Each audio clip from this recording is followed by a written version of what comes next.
40 years ఉన్న వ్యక్తి retirement planning ఎలా చేసుకోవాలి? మనం చూసుకుంటే 40 ఇయర్స్ తర్వాత మనకు చూసుకుంటే యాక్టివ్ వర్క్ లైఫ్ అనేది 20 ఇయర్స్ వరకు ఉంటుంది. 40 ఇయర్స్ ఆఫ్ టైంలో మనకి ఇన్కమ్ అనేది పీక్లో ఉంటుంది, but at the same time expenses కూడా బాగానే ఉంటాయి. ఈ ఏజ్లో కనుక చూసుకుంటే పిల్లలు ఆల్మోస్ట్ హైయర్ ఎడ్యుకేషన్ వైపు వెళ్తూ ఉంటూ ఉంటారు. సో వాళ్ళకు మనం ఇన్వెస్ట్ చేయాల్సింది ఎడ్యుకేషన్ పర్పస్లో కూడా మనకి ఎక్కువ అవుతూ ఉంటుంది. అండ్ 40 ఇయర్స్ తర్వాత నుంచి మనకి స్లోగా ఎనర్జీ అనేది డ్రాప్ అవటం మొదలవుతూ ఉంటుంది. అంతకుముందు ఉన్నట్లు మనం ఎక్కువ యాక్టివ్గా వర్క్ చేయలేకపోవచ్చు.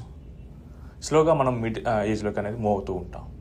ఇక్కడి నుంచి మన ప్రాపర్గా మన ఫైనాన్సెస్ అనేది మెయింటైన్ చేసుకోవాలి. ఈ రోజుల్లో చాలామంది రిటైర్మెంట్ని చాలా లైట్గా ఇగ్నోర్ చేస్తూ ఉంటున్నారు. ఒకప్పుడు అంటే రిటైర్మెంట్ అంటే కనుక పేరెంట్స్ రిటైర్ అయితే కనుక పిల్లలు చూసుకునేవాళ్ళు. బట్ ఇప్పుడు సిచ్యువేషన్ అలా లేదు. పిల్లలు మనం ఇక్కడ ఉండాల్సిన సిటీలోనే ఉంటారన్న గ్యారంటీ లేదు. అసలు ఈ కంట్రీలోనే ఉంటారన్న గ్యారంటీ కూడా లేదు. వాళ్ళ education purpose or career purpose ప్రపంచంలో ఎక్కడికైనా వెళ్ళి సెటిల్ అవ్వచ్చు. అండ్ పేరెంట్స్ కూడా వాళ్ళ కిడ్స్తో కలిసి ఉండాలనుకోవట్లేదు. వాళ్ళు కూడా ఇండివిజువల్గా ఉండాలనుకుంటున్నారు. వాళ్ళ కిడ్స్ మీద డిపెండ్ అవ్వాలనుకోవట్లేదు. ఇమాజిన్ మీరు మీ కిడ్ మీద డిపెండ్ అయ్యారు. సో మీకు మనీ అవసరమైంది, సమ్ మెడిసిన్ కొనడానికో లేకపోతే ఏదైనా పర్పస్. దాన్ని మీకు కొడుకు దగ్గర కూతురు దగ్గర అడగాలంటే ఎంత ఇబ్బందిగా ఉంటుంది. అదే మీరు రిటైర్మెంట్ ప్లానింగ్ కనుక ప్రాపర్గా మెయింటైన్ చేసుకుంటే కనుక ఈ ఇబ్బందులు ఏమీ ఉండవు. సో రిటైర్మెంట్ ప్లానింగ్ చేసుకోవాలనుకుంటే 40 ఇయర్స్ అనేది ఇంకా the best time and the last opportunity. So 40 years వ్యక్తి ఫస్ట్ చేయాల్సింది ఏంటంటే కనుక తనకి మంత్లీ ఎంత ఎక్స్పెన్సెస్ అవసరం అవుతాయి తనకి, స్పౌస్కి అండ్ తనకి డిపెండెంట్స్ ఎవరైనా ఉంటే వాళ్ళ ఎక్స్పెన్సెస్ కూడా కలుపుకోవాలి. ఉదాహరణకు నాకు మంత్లీ హౌస్ మెయింటెనెన్స్కి అండ్ గ్రాసరీస్కి అండ్ నా లైఫ్ స్టైల్కి ఒక 50,000 రూపాయలు అవసరం అవుతున్నాయి. సో ఇంకొక 20 ఇయర్స్ తర్వాత ఎంత ఖర్చు అవుతుంది? మనం నార్మల్ ఇన్ఫ్లేషన్ కనుక చూసుకుంటే కనుక 7% అలా ఉంటుంది. సో నార్మల్ ఇన్ఫ్లేషన్ ప్రకారం ఎవ్రీ 10 ఇయర్స్కి మనకి రూల్ ఆఫ్ 72 ప్రకారం ఎవ్రీ 10 ఇయర్స్కి అమౌంట్ అనేది డబుల్ అవుతూ ఉంటుంది. సో ఈరోజు నాకు 50,000 నాకు ఖర్చు అవుతే 10 ఇయర్స్ తర్వాత 1,00,000 రూపాయలు ఖర్చు అవుతుంది. 20 ఇయర్స్ తర్వాత 2 lakhs ఖర్చు అవుతుంది. వినడానికి కొంచెం కష్టంగా ఉండొచ్చు, కానీ ఒక 20 ఇయర్స్ బ్యాక్కి వెళ్ళండి. 2005లో హైదరాబాద్లో మీ ఎక్స్పెన్సెస్ ఎంత, లేకపోతే 2005లో బెంగళూరులో మీ ఎక్స్పెన్సెస్ ఎంత, విజయవాడ ఎంత, ఇప్పుడు ఎంత, ఎన్ని రెట్లు పెరిగాయి? సేమ్ ఇలానే మనకి ముందుకెళ్ళే కొద్దీ ఇలానే జరుగుతూ ఉంటుంది. సో ఈరోజు నాకు 50,000 అవసరం అయితే నాకు 20 ఇయర్స్ తర్వాత ఆల్మోస్ట్ 2 lakhs అవసరం అవుతాయి. ఈ 2 lakhs రావాలంటే నేనేం చేయాలి? నాకు ప్రజెంట్ చూసుకుంటే కనుక ఒక స్టేట్ బ్యాంక్లో ఎఫ్డీ చేసినా కానీ నాకు ఇయర్లీ 6% అనేది వస్తూ ఉంటుంది. సో 6% నాకు మంత్లీ 2 lakhs అంటే కనుక నాకు ఆల్మోస్ట్ 4 crores ఆఫ్ కార్పస్ కావాలి.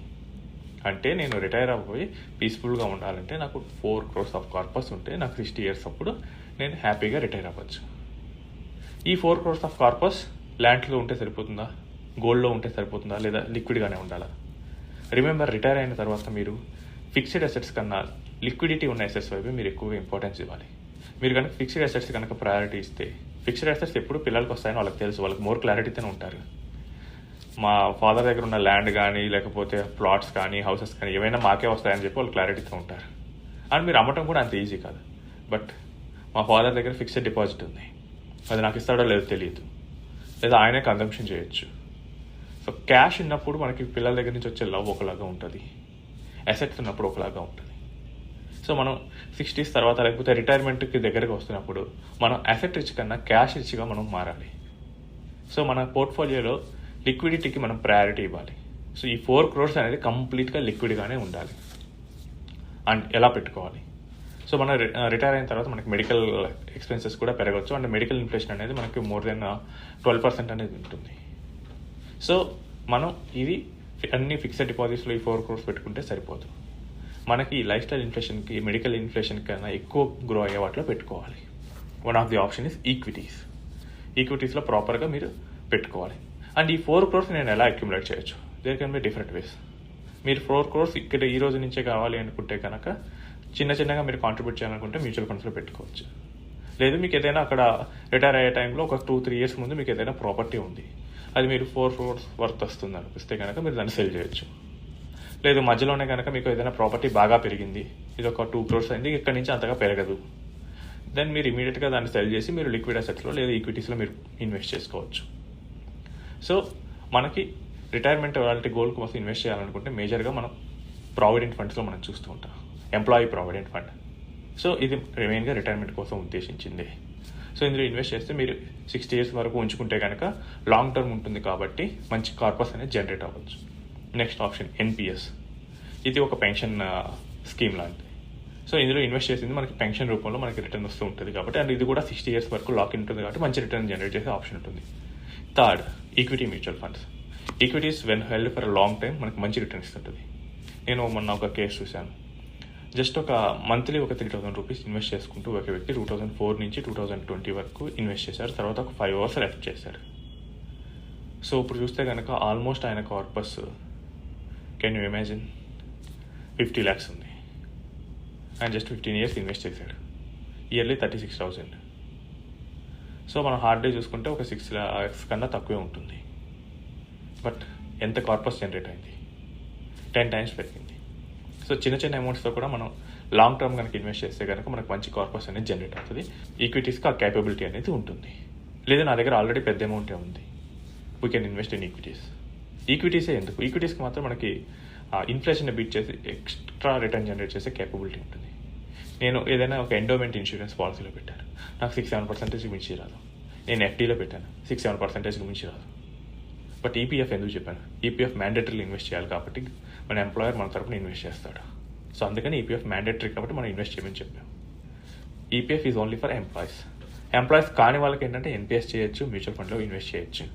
లేదా రిటైర్మెంట్ దగ్గరికి వచ్చినప్పుడు మీ దగ్గర ఏదైనా ప్రాపర్టీ ఆర్ ఫిక్స్డ్ అసెట్ ఉంటే దాన్ని సెల్ చేసుకొని లిక్విడిటీ వైపు కన్వర్ట్ చేసుకోవచ్చు. అండ్ రిటైర్ అయిన తర్వాత ఏం చేయాలి, రిటైర్ అయిన తర్వాత we can plan for an SWP. So దీనికోసం ఏం చేయొచ్చు, కొంతపాటు మనం సీనియర్ సిటిజన్ స్కీమ్స్ లాంటి వాటిలో పెట్టుకోవచ్చు, కొంతపాటు మనం ఈక్విటీస్ ఫండ్లో పెట్టుకోవచ్చు, కొంతపాటు ఎమర్జెన్సీ ఫండ్లో పెట్టుకోవచ్చు. అంటే కొంతపాటు ఏంటంటే మనం ఇక్కడ ఇమీడియట్ విత్డ్రాల్కి స్టార్ట్ చేసుకోవడానికి కొంత కార్పస్ని వాడుకోవచ్చు. సో రిటైర్ అయిన తర్వాత కూడా ఈక్విటీస్లో హోల్డ్ చేయాలా? ఎస్, డెఫినెట్లీ హోల్డ్ చేయాలి.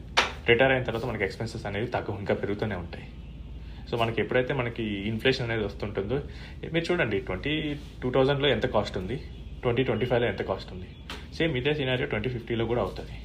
సో మన కాస్ట్ అనేది పెరుగుతూ ఉంటుంది కాబట్టి మన క్యాపిటల్ కూడా అంతే రేట్లో కన్నా అంతకన్నా ఎక్కువ రేట్లో అన్నా పెరగాలి. సో దానికి ఈక్విటీస్ ఏ గుడ్ ఆప్షన్.